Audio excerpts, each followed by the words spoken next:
No, not at all. Good morning, everyone. So, Dr. Arlato, I have you.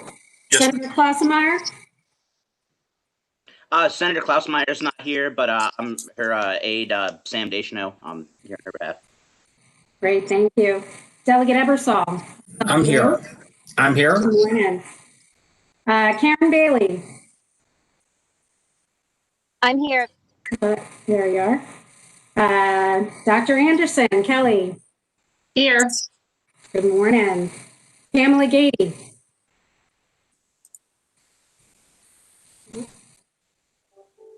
James Bell? I'm here. Good morning. Secretary Padilla?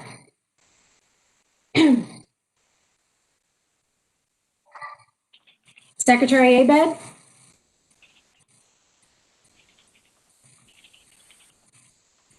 John Carrier?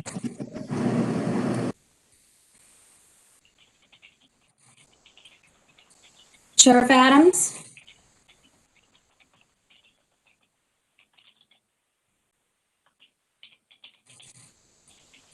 Chief Kiefer?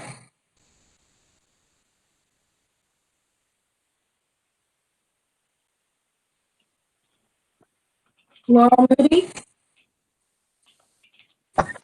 Good morning. Good morning. Dave Engel?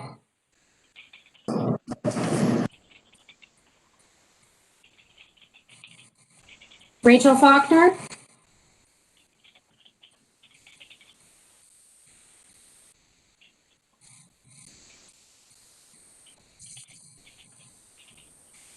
Rachel, did I see you? No. Dr. Hoover's not going to be with us today, but Jill, are you on for her? I am, yes. This is Jill Bonenkamp. All right, great.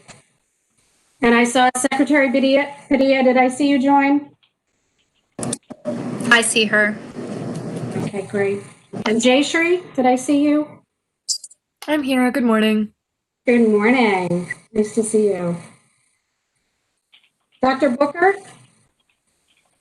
Yes, good morning. I'm here. Good morning. Megan Berger? Good morning, I'm here. Good morning, Megan. Captain Herring?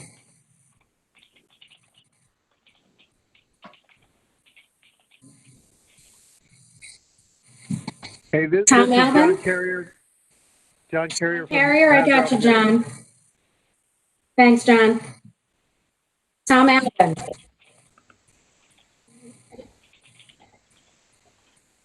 Tom, I see you, but I can't hear you.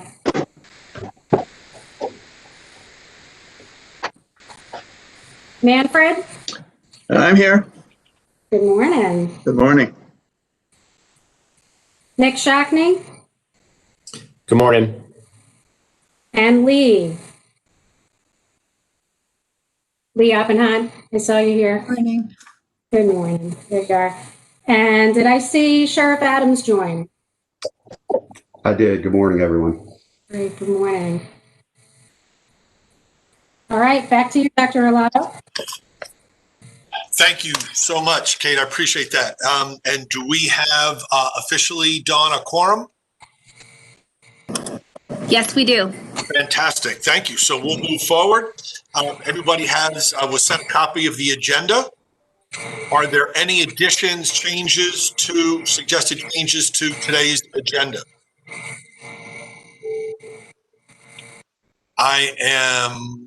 Hold on a second. Gonna open up the chat to see if there are any suggested changes to the agenda.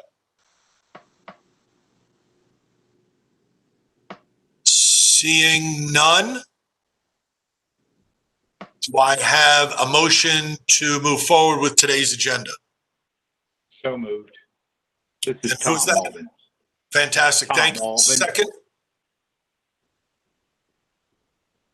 Second. Thank you, Delegate Ebersol. Second. All those in favor of moving forward with today's agenda? Aye. Aye. Thank you. Any opposed?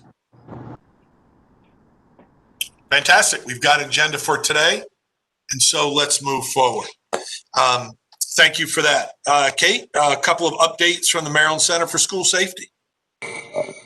Sure. So I'll kick it off. So the last last met in September, and as I mentioned in that meeting, we've done a lot to move a lot of our activities online. So we've done quite a few virtual events, and we've developed, thanks to being led by Mike Rudinsky, who you're going to hear from later. We have developed a lot of online training. So we've transitioned all of the training that we developed in 2019 to online materials. We've had all of those approved through the Police Training Commission, so that's exciting. So we've been able to successfully deliver some online training to our school resource officers and security employees throughout the state, so that's pretty exciting. So I'm going to turn it over to Craig for an update on Safe Schools Maryland.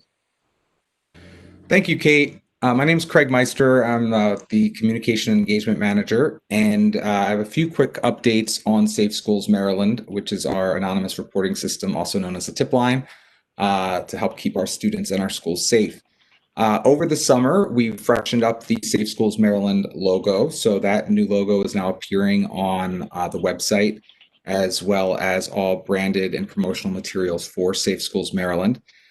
We also, as we started the school year, have had two really great opportunities to promote Safe Schools Maryland to intermediaries, people who work with the students directly, specifically school safety professionals, school administrators, et cetera. We had a wonderful early October training event with the Secret Service's National Threat Assessment Center, which was, that whole event was called Protecting Maryland Schools, where they went through their findings on signs of potential school violence and through years of studies.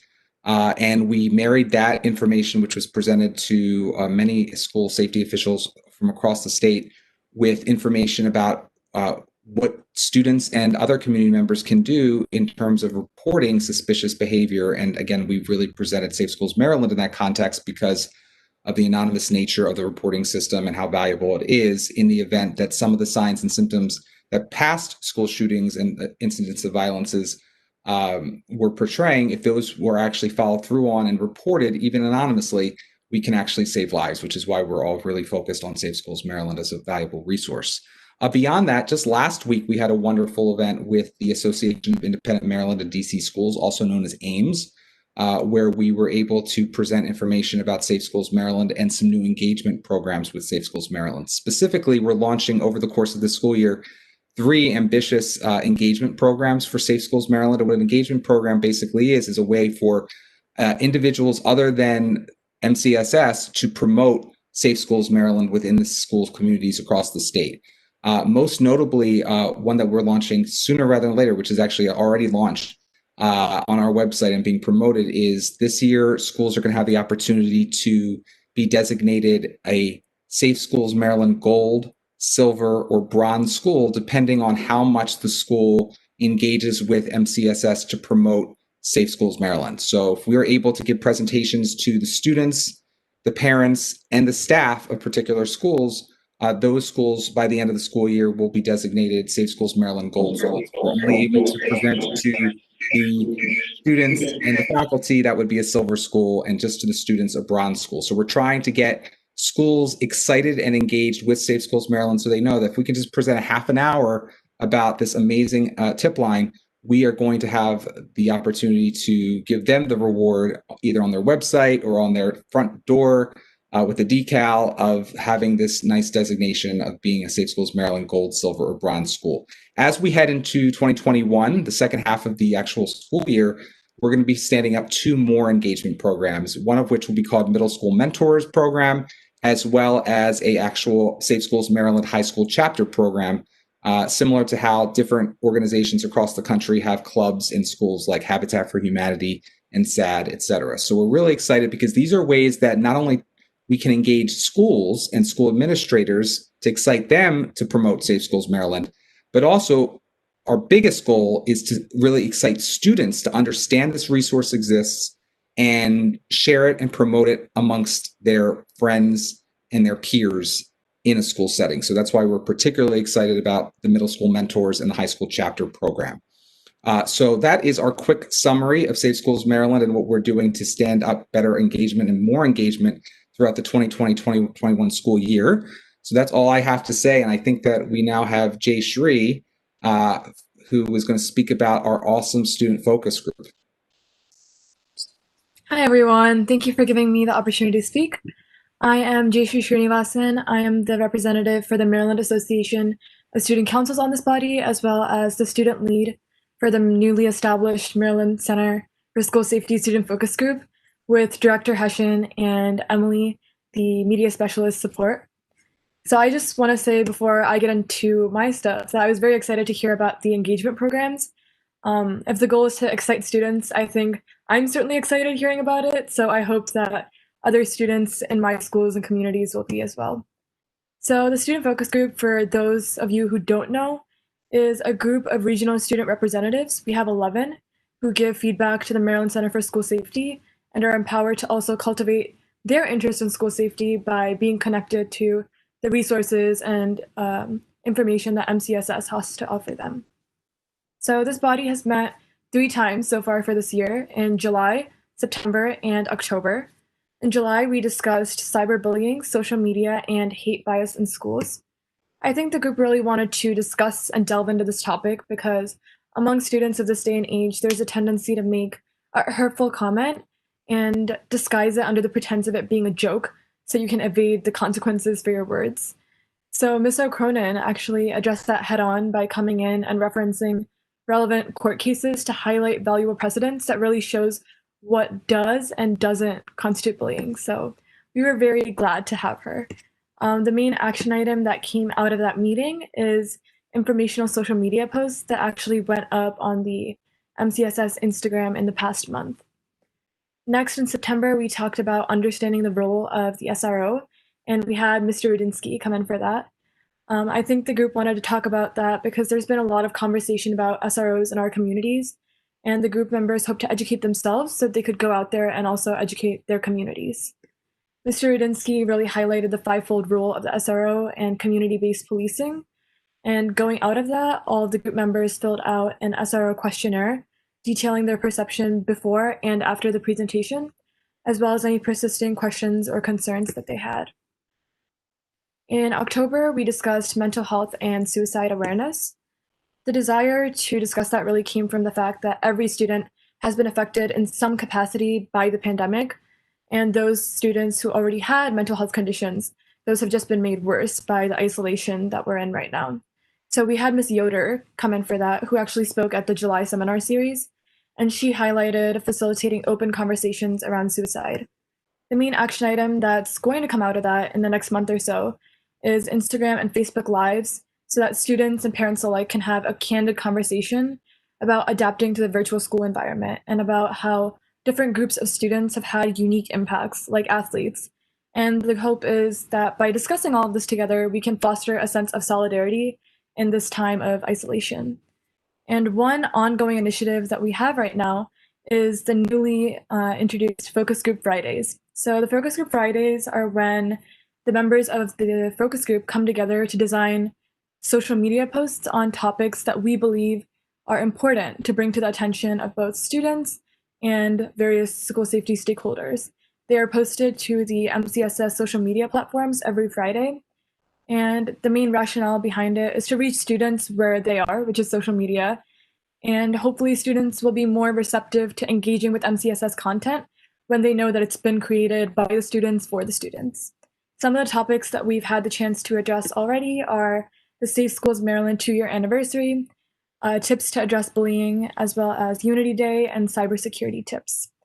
Some future meeting topics that we hope to address with the focus group are just general stress in student lives, the newly renovated MCSS website, which Mr. Meister touched on, as well as changes to the Safe Schools Maryland reporting system.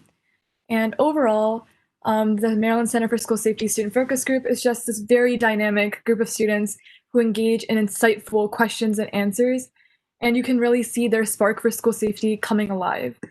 I really hope that beyond just merely providing feedback to MCSS, they're able to be agents for change in their own communities. And I'm confident that they'll be able to do so after hearing about some of the engagement programs that are coming up today. Upcoming needs that I could potentially have you guys help us out is the advisory board really is composed of this diverse array of stakeholders. And we've already had multiple people from the advisory board, like Mr. Rudinsky and Mr. Cronin, come in to speak to us. So if any of you all would be interested in speaking, we would be grateful to have you as well. Thank you. Jay Shree, that's fabulous. Thank you. Thank you for your leadership. I'm delighted that you're aiding with the student voice. Can you share with us how many students have participated thus far in the focus groups? Yes, of course. So our focus group is composed of 11 different students, and each of them are from different counties.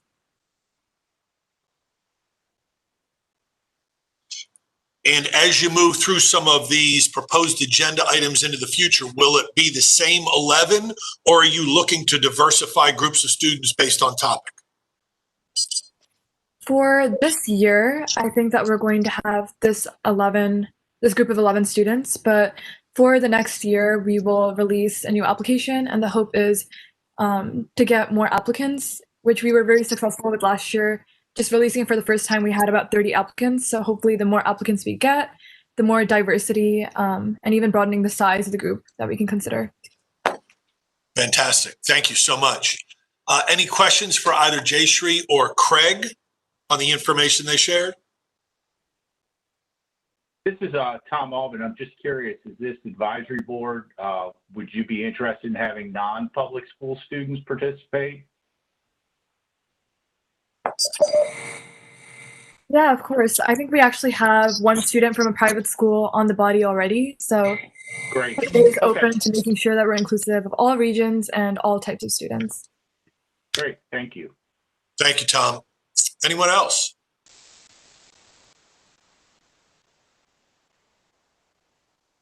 Fantastic. Thank you to both of you. Kate? Great. I think next up we have Mr. Rudinsky. So Great. he's going to pull up his slides. Hello, can everybody hear me? We can. Thank you, Mike. You're welcome. And I'm going to apologize in advance. Along with this wind comes increased allergies. So there's going to be a lot of water drinking while I present today, I'm sure. So once again, good morning, everybody. I'd like to thank you all for taking part in this and doing what you do every day for the students of Maryland. It's very important to me. It's what I based the majority of my career on. And obviously, they're the most important people in the world to me. And it's because of you and folks like you that they're able to exist every day within the schools and flourish. For those of you that don't know me, I'm 34 years into law enforcement. I actually started when I was 19 years old in Pennsylvania. After I moved to Maryland, I was a police officer for 3 years in Hyattsville City. And part of my job as a community police officer was to make contact within the local school. Northwestern High School was that school. And I was to spend 16 hours a week in Northwestern High School. I quickly found that it needed much more than that. We actually were responding to that school over 300 times a year in a 180-day period. That's a lot of response to a school. But as cell phones became available, it was no longer just administrators calling. It was the students picking up the phone and dialing 911 whenever they saw anything wrong.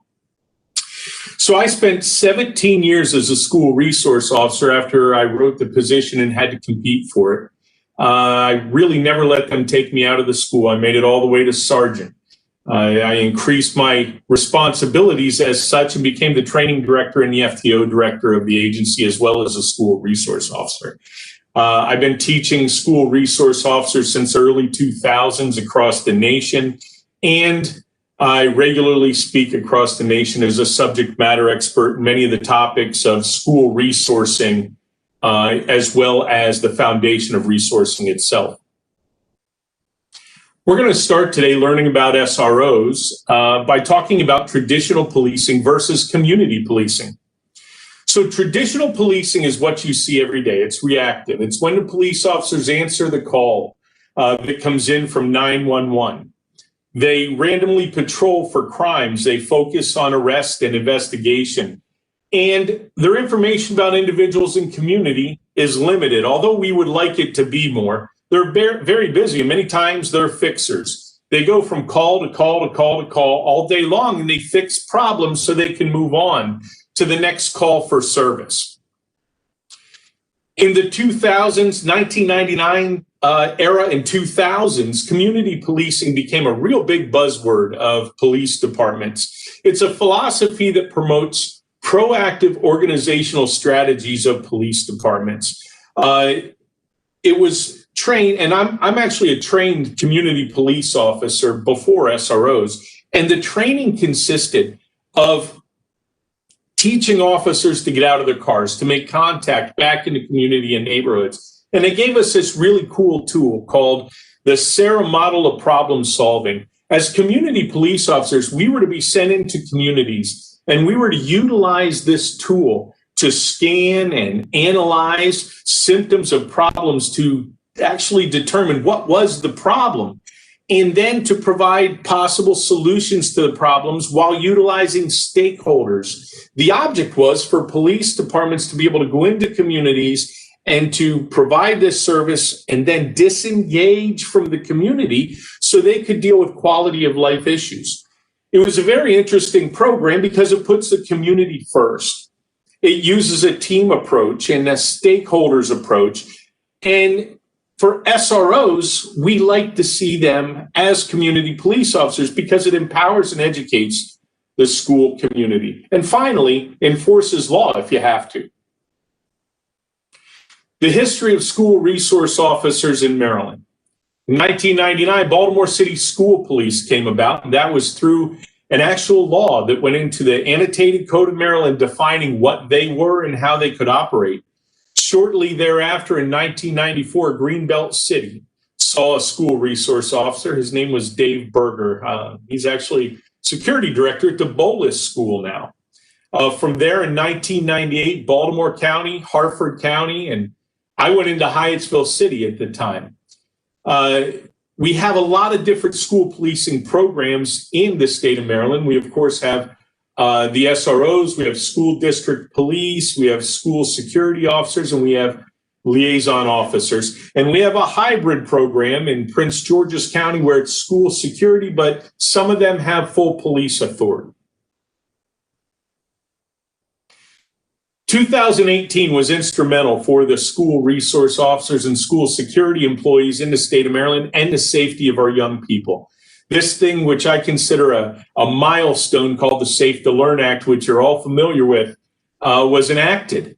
And it's very paramount when we talk about SROs that we talk about the Safe to Learn Act a little bit, because prior to the Safe to Learn Act, although SROs existed, there was no standard definition. There was no requirement of training of SROs.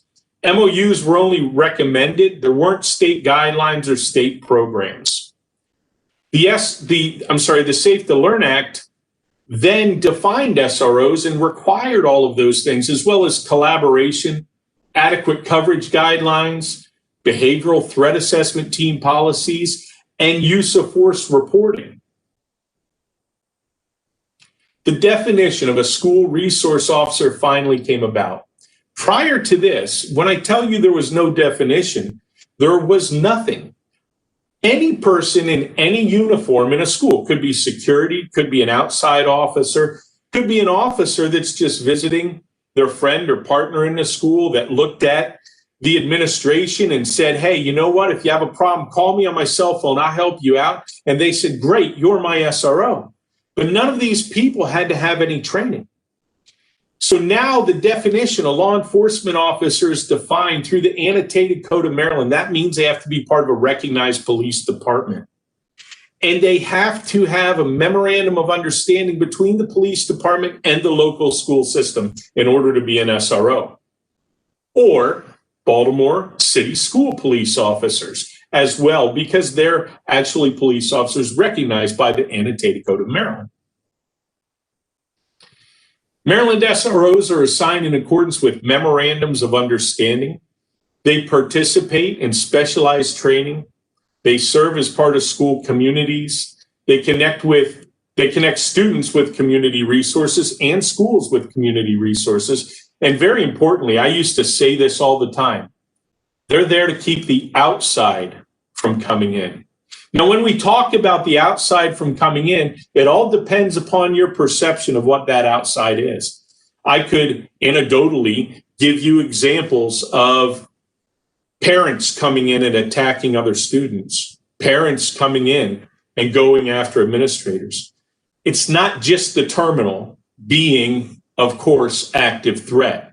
It's anything from the outside that could come in. I could also tell you about parents having young people provide criminal behavior to make money in the school for their family.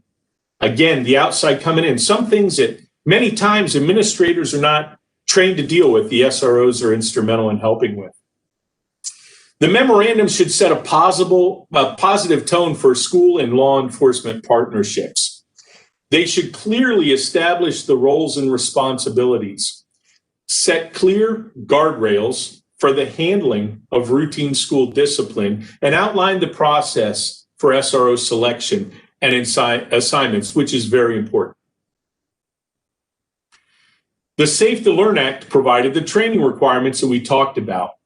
Now, through legislation and through the Safe to Learn Act, these are the topics that must be trained to school resource officers: de-escalation, disability and diversity awareness, maintaining a positive school climate, constructive interactions with students, and implicit bias and disability and diversity awareness with specific attention to racial and ethnic disparities.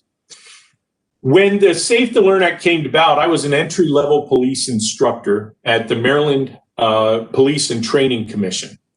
And I know Dino and Ed, and I've known them for many years, Ed being the former director of the Center for School Safety. They came to me to talk about the Safe to Learn Act, and we all discussed things. We knew that this just was not enough training for the SROs. These topics are some of the most important training that the SROs take part in. Many of them are social emotional learning for them and ways to impart social and emotional learning to our young people. But it wasn't all that was needed. There was actually much more. So a training development survey took place and over 1,200 Maryland residents participated. It informed the development of additional content, including trauma-informed interventions, and it helped identify additional subject matter experts to be utilized. The standard at the time was a 40-hour training that was provided by national providers. There are several of them, but the topics that the Safe to Learn Act mandated that SROs learn in Maryland usually are not included in those national frameworks. And the reason they're not is because they're specific. They're more specific to the state, and they're also more specific to mental health. Many of those platforms now have mental health courses, which are teaching the topics that the Safe to Learn Act required us to do in our basic school resource officer courses. In front of you now is a picture of the curriculum as it exists today. We developed the topics that are in front of you in order to train SROs and school security employees to go into schools. I should add that we train them side by side. We want them to know each other's jobs and what they're capable of doing and what their limitations are so they can better work together. Of course, a definition in history, principles of effective learning, implicit bias, managing gangs in schools, Maryland school law. Recently, just this year, as a matter of fact, at the beginning of October, we added hate, bias, and hate crimes. And we did that because that is now a required course of all police officers in the state of Maryland. and we thought would get ahead of the game and start training it to our school resource officers. We've actually had 11 of them so far take the training with the hate bias in it, and I have an additional 52 that will be getting it November 18th. The topics highlighted in yellow are very important topics because we knew that as police officers, we were not capable of writing, nor were we capable of training other officers in certain topicality. Those things that are germane to mental health, they're germane to the teen brain. So what we did was we reached out to subject matter experts, and we had subject matter experts develop the training. And, you know, we are very, very blessed and fortunate in that our subject matter experts stay with us, and they have shown up at every training and trained the SROs in the topics that their groups wrote, and they provide the information and expertise for us. So when we have the trainings, you will see people come in and train on these topics. The restorative practices, the school law, again, hate bias, school emergency planning. And those topic experts and subject matter experts come from various areas. Anne Arundel County Public Schools, Montgomery County Public Schools, the Attorney General's Office, Prince George's County Public Schools. Well, they're listed on the screen. I'm not going to read them all to you, but we can't thank them enough, and we depend on them every day. And I know they get tired of hearing from me for updates, for recording trainings for virtual, but they're always there for us, and I can't thank them enough. So school resource officers, it should be realized that they don't replace other needed things like nurses or counselors or anything like that. They're just an additional resource to the school. They're just another cog in the wheel. They bring knowledge of community services, the ability to respond to law-related questions, relationships with other agencies, the understanding of adolescent behavior in response to school-based threats. We always had a saying, and that saying was that the principal should know Monday morning what happened on the weekend, so that principal can prepare their facility for whatever is going to happen when young people arrive. Children in school are a microcosm of our community, and many times things happen in the community that can be as routine but horrible as a death in the family. To a criminal act, it could be a death of a friend, could be an act of God or weather in which people were displaced. All of these things are very important because the principal may have to set up a crisis team first thing in the morning. So Sunday night, my principal and I were on the phone quite often as we were getting ready for Monday morning so that people could be in place as the young people arrived so we could get them the services necessary. The SRO takes part in relationship building. Many times, this is the go-to for many school resource officer and school security instructors to say, well, you know, they do relationship building, which is true, but it's definitely not the only thing that they do. It's a very important thing, but there's so much more. They do build strong relationships with the school and their community by serving as coaches, club advisors, joining and supporting in meal times, participating in bus parent drop-off, pickup, parent teacher organizational meetings, events. You know, when we talk to them about being coaches, we don't talk about just sporting events. We talk about them participating in everything that the students participate in, because the reality is that those young people start to depend on you as an adult in the building, regardless if you're a teacher, a school resource officer, a nurse, a counselor. They depend on you. And if they form a relationship with you, it's important that you support them in their endeavors to maintain that trust that has been built and to show them that you're actually concerned with their doings in school and out of school. It's very important. The school resource officer uniform and equipment differs throughout the state of Maryland. In the uniform, the SROs wear and carry the equipment that is determined by their local agency. Most of it is personal protective equipment.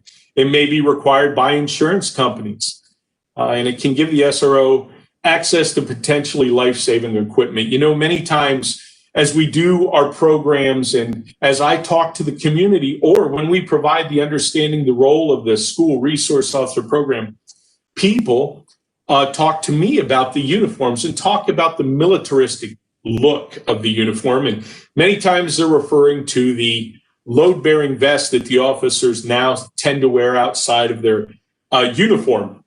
And they don't understand why. And many times it's important to realize that this choice is not an individual officer's choice. Many times it's a standard requirement or policy of the police department. I can speak to the load-bearing vest from personal experience. After years and years of police work, carrying the equipment on my hips caused me lower back problems. That's a chronic issue of all police officers, and it has been for years. And it's caused many workers' comp claims.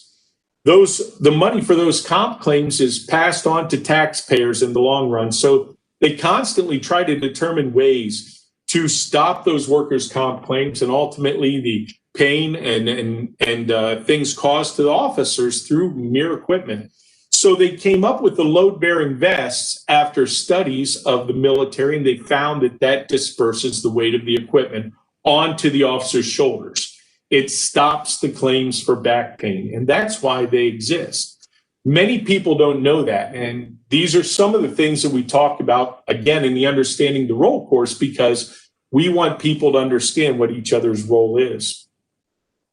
Schools assigned with SROs, there are 328 schools out of over 1,400 in Maryland that are assigned full-time SROs. The way they make this decision is because of the school's proximity to first responders, their location in their county, the population size, access to additional resources, and other needs. Now, we have two types of school resource officers. We have those that have an office in a singular building. In the state of Maryland, we also have those that have an office or don't have an office in a building, but they interact with multiple schools, but they're trained SROs as well. What's the selection process? You know, up to the Safe to Learn Act, there really wasn't one that was recommended, and that caused a lot of issue. That caused some chiefs of police and some sheriffs maybe to put underperforming officers into schools. It didn't necessarily have to be somebody who was well suited for a school or a job. You know, police chiefs and sheriffs are under much pressure by the community. And as the increase in school shootings occurred, the increase in community outcry for more SROs to be in the schools to protect the students occurred. And many police chiefs and sheriffs sent an officer to the school. Sometimes they weren't trained. Sometimes they weren't trained yet. But now we're trying to encourage that the selection process be well thought out. The experience of the individual that goes into the school is very important. Their desire to work with youth, the needs of the individual school, the grade levels that the SRO might work with, and who is actually the best fit. Adequate law enforcement coverage. So those of you that are familiar with the Safe to Learn Act are familiar with this term.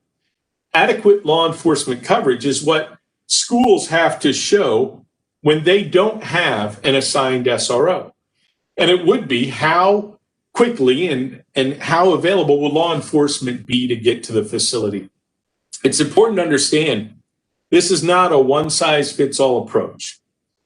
The adequate coverage officers are not required to take any SRO training, and they're not required to report use of force. I'm sorry about the water again, the allergies. So school resource officers and school security employees are now required through the Safe to Learn Act for the first time to report use of force. They report it to our agency, and then we forward it to MSDE. Adequate coverage officers are officers that are routinely on patrol in communities that are called into the school to interact with the young people for whatever reason. If you recall, I spoke of the over 300 times that my agency was called to the school prior to the SRO. These were all adequate coverage officers. And if you recall me talking about fixers and how patrol officers respond to call, that means they're going to come in and they're going to fix a problem and they're going to disengage. many times our fear is that they're going to fix that problem through arrest. The training that SROs have, train them on diversion from arrest. That arrest is the last thing that should occur. So we understand that many school systems can only have adequate law enforcement coverage. We encourage them to send their officers through our training if they can, but it is definitely not required. Evaluation of the SRO program. When I was an SRO, my principal actually had say in my performance evaluation. There was a meeting between the lieutenant and the principal, and they gauged my performance from both of them. And we encourage schools and law enforcement agencies to do that. It should cover the elements of the SRO program. The criteria that will be used to evaluate each one could be different. We should collect evaluation data appropriately and accurately. And overall, the outcomes and standards will help improve the SRO program. You know, we're looking now at data that comes in, and we're looking at the way that people look at data and what the data comes from. And, you know, when we look at it, it's everyone's a Monday morning quarterback most of the time.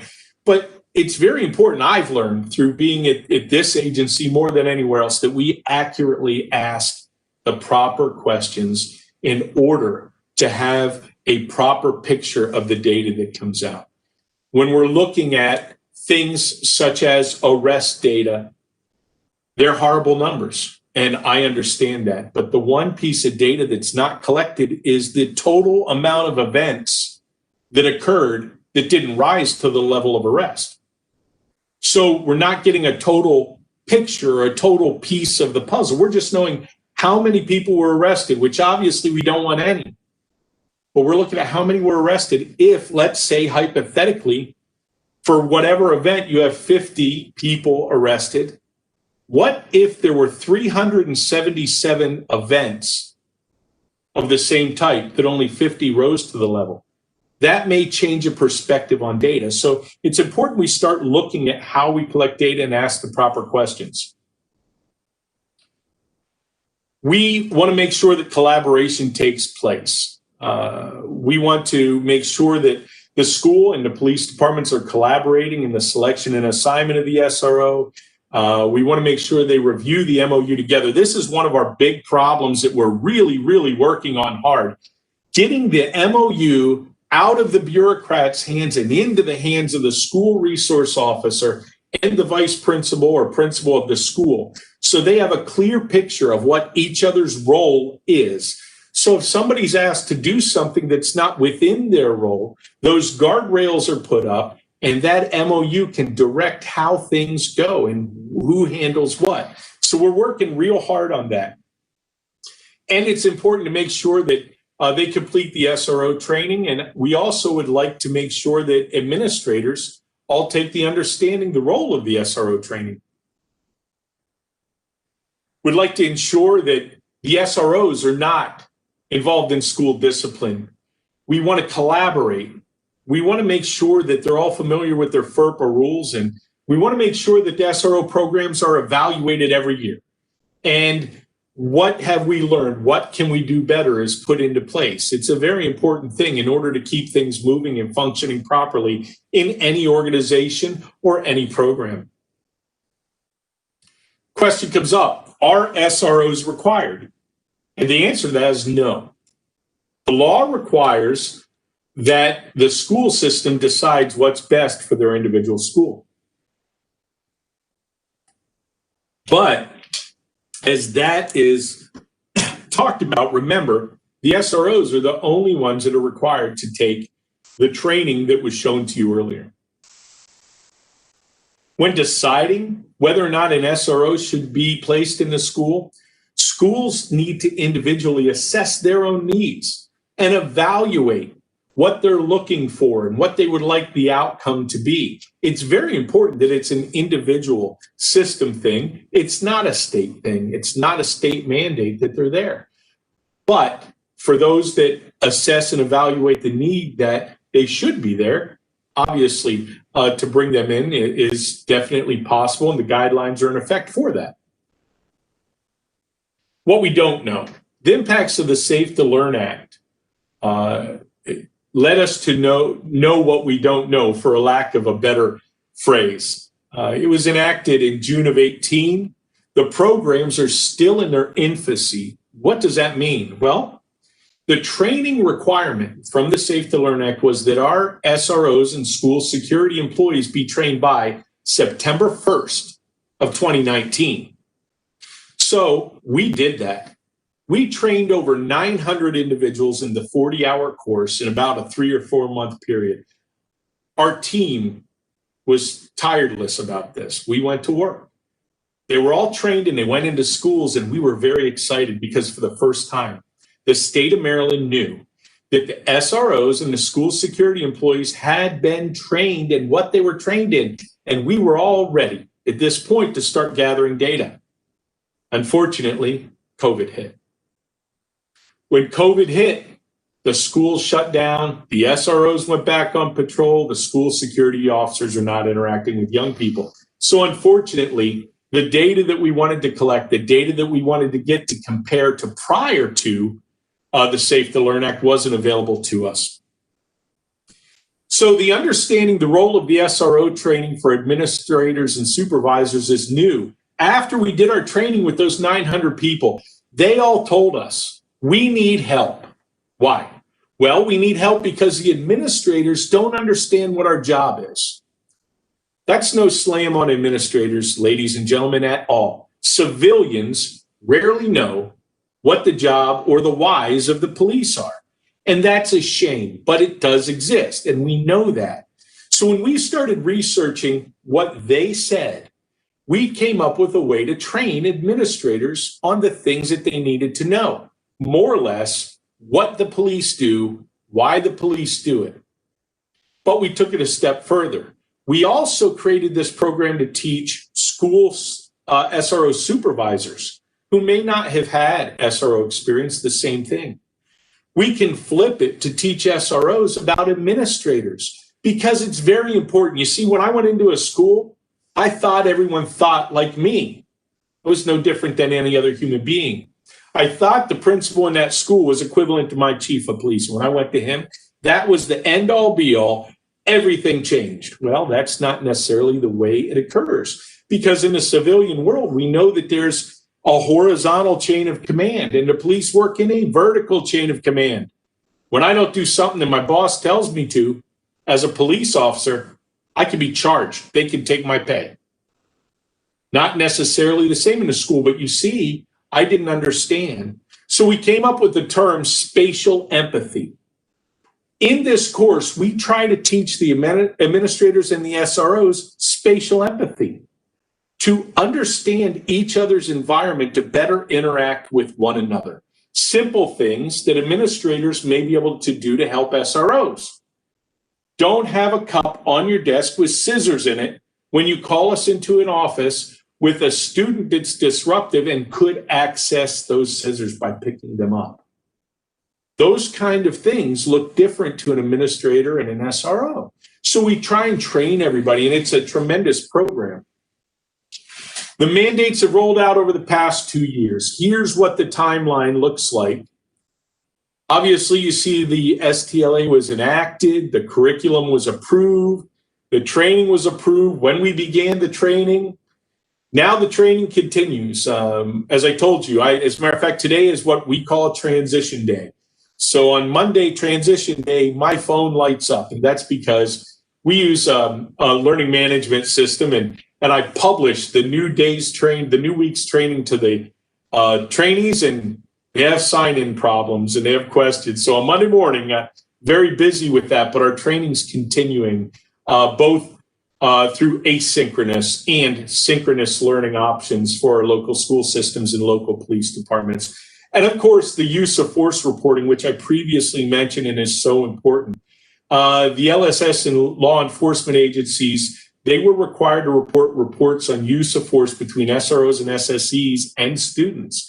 And they're required continuously to provide that to us. And it's very good that both the local school system and the local law enforcement provide the reports individually to us, because it does provide us with some checks and balances. The Maryland SROs have access to new specialized training. We are working on reoccurring training for the SROs and school security employees. We would like to see them come to us as a repository of training, and we would like to take the training needs that we know are important and anything MSDE or our governing bodies think are important, or the students, to the SROs and to the school security employees. So we're hoping every year to do reoccurring training. We're working on that this year. And cat out of the bag just a little bit, we're working on mental health first aid training for youth for our SROs and school security, as well as the hate bias, so they can catch up to what their predecessors who went through the training in the summer of last year didn't get. School safety stakeholders through the state need to be utilized to regularly identify and address issues, and school systems and law enforcement agencies are committed to collaborating and making best decisions for each and every school student in the state of Maryland. That concludes my presentation on PowerPoint. However, I am available for questions if I'm allowed to step over here and take the PowerPoint down.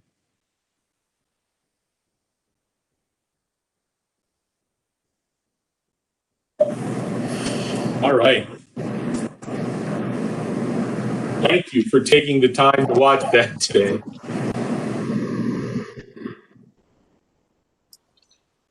Mike, thank you very much. Incredible amount of information for everyone. Very, very beneficial. And it certainly lends itself well to the conversation we had at our last meeting about the arrest data and the involvement of both the administration in schools, administrators, as well as SROs and law enforcement. So with that, we'll open it up to questions for Mike. Kate, I'm unable to see a participant list, so I can't see if anybody is raising their hand. I must have an older version of WebEx, is my guess. We just don't utilize WebEx a whole lot, but I can walk you through Google Meets if that helps. Hi, Dr. Arlotto. Just letting you know that I am actually monitoring the chat, and I'm able to see if someone types in anything there, and I can ask that. So please go ahead and feel free to ask away. Fantastic. Anybody's got questions for Mike or others? Thank you again, Mike. Well done. Thank you. Megan has a question. Megan, would you like to come off mute? Thanks. So I had a question about the use of force reporting. I know maybe last year we had a session about sort of talking about the definition or what the regulations are, regarding reporting of use of force. And so I was wondering where did that land in terms of how use of force is defined? What are the schools and the police departments reporting? What qualifies as an incident of use of force? Thank you. I'm sorry, boss. No, go ahead, Mike. I was actually going to say thank you. And before I begin, I had the privilege of seeing one of your presentations, ma'am, about a week or so ago, and I want to thank you. I learned some stuff from you, and I definitely appreciate it. The use of force collection process, we developed a group of stakeholders to also figure out what was to be reported, and they included multiple police chiefs and sheriffs throughout the state of Maryland, as well as local school systems. I don't have the report directly in front of me, but I know that my boss was about to talk, and maybe she has some further information on that. Thank you, Mike. Yes, so as Mike mentioned, we met with all of our stakeholders to have a conversation about what information is being collected. So it's basically, it is not in regulation yet, although we're having conversations about putting it in regulation. This is the first year, and as Mike mentioned in his presentation, we were impacted by COVID, so we don't have a lot of numbers last year. The report will be finalized in December, but the use of force is bell to bell. So within the course of a school day, any incident between the school resource officer or the security employee that is above and beyond or in layman's terms, an incident where extra force had to be used on the student to either get the student to comply with the directions or follow the orders and or request that's being made by the security employee or the school resource officer. And that is, there was a written guidance document that went out to everyone so that all the school systems and all the local law enforcement departments could have a uniform reporting in. Thanks. And then I was also wondering something that maybe there already is, but is there a mechanism for students to report, right? So for students to self-report if they had a concerning incident with the school resource officer. And I don't know, that's obviously not required by, the Safe to Learn Act, but that's just something that I wanted to put out there. If there is anything like that for sort of students or families to report. So I'll speak only for the center. So there is not a mechanism. There is not a formal way for them to do that right now to the center. But I will say the Safe Schools Maryland tip line is a resource for them if that's a situation that they encounter that they want to report, especially if it's anonymously. But again, I can't speak for individual schools or the school systems, just for the center. And the traditional, if they feel comfortable reporting directly as opposed to using the anonymous tip line, if it's a school security employee, they would report to the school system because they employ the school security employees. If it's law enforcement, then they would be reporting to the law enforcement department that employs that officer. Thanks.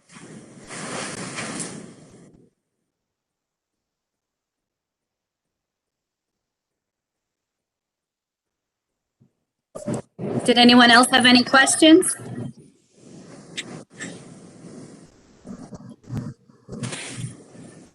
Oh, is that thorough? Mike, you drank all that water for nothing here. I know, right? So I actually have a question for the advisory board, Dr. Arlato, if that's all right. So as we're looking at 2021 and additional training that we would like to be implementing with the school resource officers and security employees, we'd love to hear recommendations from the advisory board on what additional training or what reinforced training would be useful for the school resource officer. And if Karen Bailey could go first, she already typed in the chat that she has a comment. Okay. The only thing that I want to add to the presentation, and really it was incredibly thorough, and I think it was great. I cannot stress enough the importance of that MOU between the school system and whatever law enforcement agency or agencies you have in your buildings. That Bible for everything that happens, from how the administrative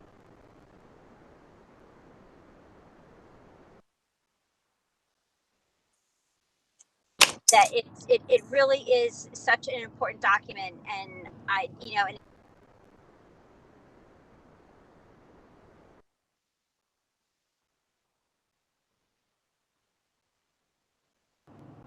and that relationship is paramount. Thank you. So, theoretically, and I've talked to the deputy director about this already. Once again, we're in COVID, which makes it issuous. We're trying to be creative, but we would love to see our individual teams of SROs and administrators come together as we facilitate a learning program when they bring their actual MOU. And we provide scenarios to them, and the pair of them work through their MOU to develop ways to deal with this scenario that we have, so they both better understand the the MOU. That's something that we plan to do, but bringing them together right now is a problem. And I see Dr. Arlato, you have a question or comment? I do. Thank you. So to that end, and thank you, Karen, for talking briefly about the MOU and the importance. A couple of things. One, Mike, you mentioned in your presentation about SRO program evaluation. Is that something that the Maryland Center is prepared to offer school systems if we'd like to have you come in and do a program evaluation of our units and our workings, our SROs? Well, I can't commit to what we will do or not, but I can tell you this. We can definitely research best practices, and we can make that information available to our regional representatives who you have access to at any time. And I'm sure that they would be willing to help you. It's definitely something to consider for us to do, but at this time, I mean, I can't commit to that. That's beyond my pay grade. No, I understand. I think it's a worthy conversation. Kate is asking about what are some of the things the Maryland Center can be thinking about, and the advisory board can be talking about. That I think certainly myself and a number of my colleagues around the state would, at this point, would welcome the opportunity to do a full program evaluation of our SRO program, the implementation. So not something to for tomorrow, but to discuss into the future. I think that would be great. And then talking about the role of the SRO training, certainly it's ideal if we can bring the administrators and the SROs together physically in face-to-face. That's not going to happen anytime soon.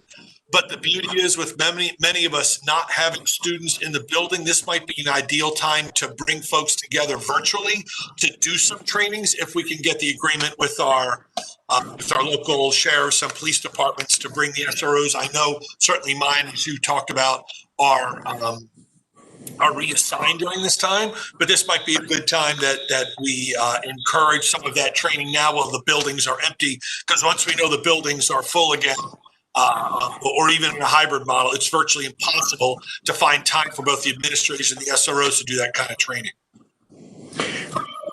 Agreed. We've been fortunate with the Understanding the Role program. Since August, we've trained over 300 individuals in the state of Maryland in that program, and 18 states participated, because it appears that we're pretty much leading the charge on that program nationally. A lot of them have come to us and want to see how we're doing it. So definitely something that we can work on and get creative with a virtual way that we could work together. I believe that with our platforms that we use to do this, some of the platforms now include breakout rooms. That's an option that we can use when we get authorization to use platforms that do that. Thank you, Mike.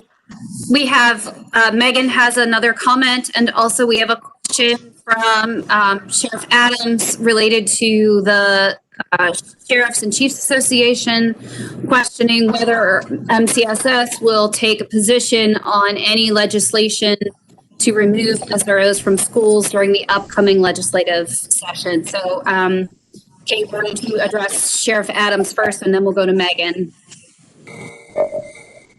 Sure. So Sheriff, the presentation that you just saw, we will make that available if requested. We do not take positions on legislation, but we are very supportive throughout the state of school systems making their own decisions. So the challenge of a statewide decision to remove SROs is a problem because it takes the decision-making authority out of the school system. And that's certainly a problem for us. Thanks, Steve. I know we talked a little bit about this, and it comes up in our legislative session, MSA, and that's a concern as well, not just the SROs, but the way individual counties or school systems rights to have their own voice. But it seems that some direction, some legislation we're seeing or hearing is going to be statewide, and they want to see those things passed statewide, not just individually. So it's concerning. I don't know what's going to, as nobody does. I know this whole session is a little concerning and up in the air. So I know the center has been very supportive of the SROs, and Mike, great job. And that would be a great presentation to have. Obviously, Mike wouldn't have that much time to speak in a hearing, but for the delegates or senators, whichever it might be, to hear that or see that or have that information will be critical. So thanks.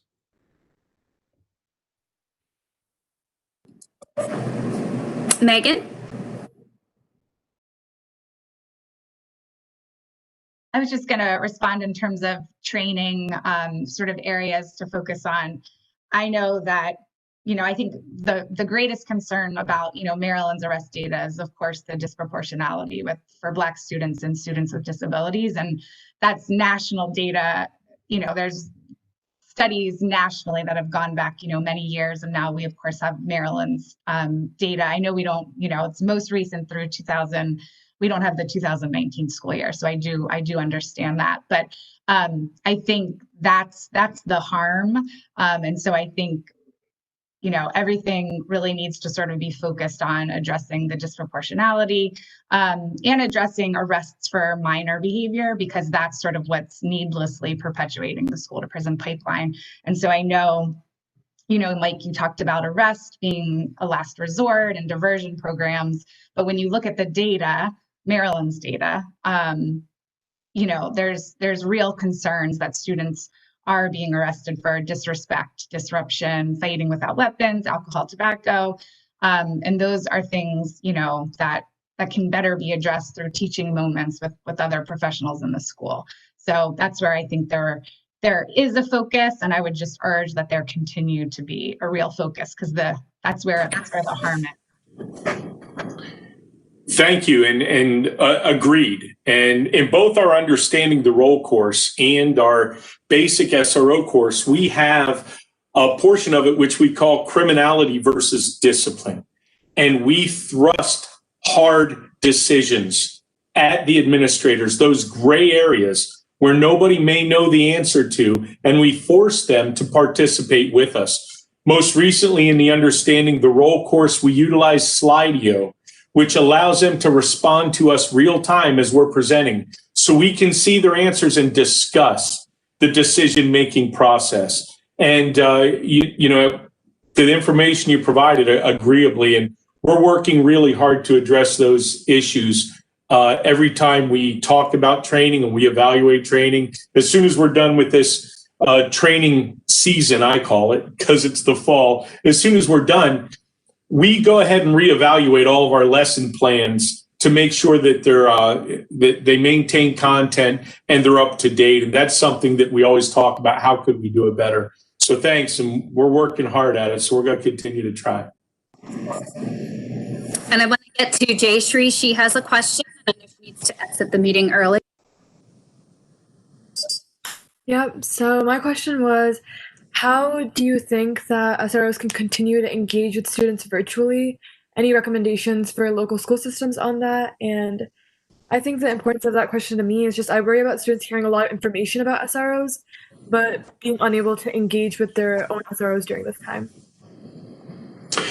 So, Jayshree, many counties, the SROs are assigned to other duties, and that's going to happen again actually this week.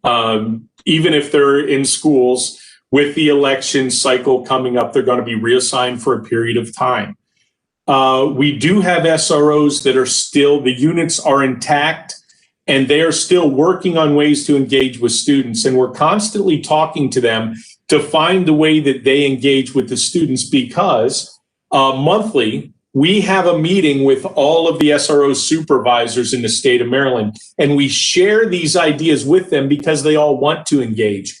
Our topic for this meeting this month, which is probably going to be moved for election day, but the topic actually is behavioral threat assessments virtually for SROs. So we have an expert from Montgomery County Public Schools that's going to train the SROs on how to carry out that function of their duty, because that is something they're required to do, and to do it virtually. But we also have SROs that are engaging with the young people in classrooms over their media, Instagram, TikTok, and things like that. And we're constantly working with them and sharing the information to try and encourage it.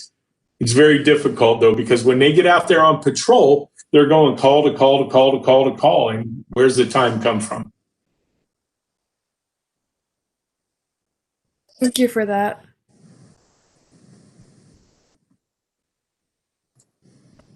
Does anyone else have any questions or comments?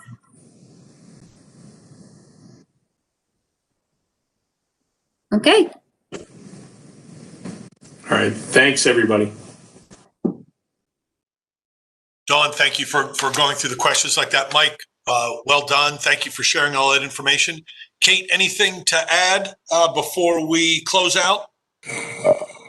No, I will say I like your idea about collaborating together on the SRO evaluation program. So I'll take that back. We'll talk to the team. And then I may end up circling back with you to get some of your ideas on that. Fantastic. Thank you, Kate. All right. We are, so in closing out, we have a meeting scheduled for Monday, December 7. So I'll look forward to seeing everybody then. Is there anything anybody's got for the good of the order that they weren't able to bring up or ask up to this point?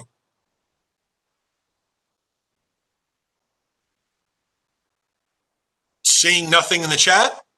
Thank you, everybody, for your time and energies. And do I have a motion to adjourn? Anyone? So moved. Thank you. And a second. Thank you, Secretary Padilla. All those in favor? And anybody opposed can certainly stay online and continue to chat. That'd be great. Thank you, everybody. Be safe. Thank you.